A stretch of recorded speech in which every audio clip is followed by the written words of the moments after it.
కడప జిల్లా బద్వేలు నియోజకవర్గ ప్రజల సమస్యలను నేరుగా తెలుసుకుని వాటికి తక్షణ పరిష్కారం చూపే ఉద్దేశంతో బద్వేలు పట్టణంలోని తెలుగుదేశం పార్టీ కార్యాలయంలో ప్రజా దర్బార్ కార్యక్రమం నిర్వహించారు.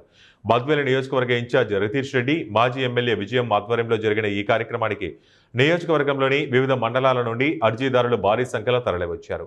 ప్రజలు తమ సాగునీరు, త్రాగునీరు, పెన్షన్లు మరియు ఇతర వ్యక్తిగత సమస్యలపై సమర్పించిన వినతి పత్రాలను రతీష్ రెడ్డి స్వయంగా స్వీకరించి వినతిదారుల విన్నపాలను ఓపికగా విన్నారు. వినతులు స్వీకరించిన అనంతరం రతీష్ రెడ్డి వాటిని క్షుణ్ణంగా పరిశీలించి కొన్ని ముఖ్యమైన సమస్యలపై సంబంధిత అధికారులతో ఫోన్ ద్వారా మాట్లాడి అక్కడికక్కడే పరిష్కారానికి ఆదేశాలు జారీ చేశారు.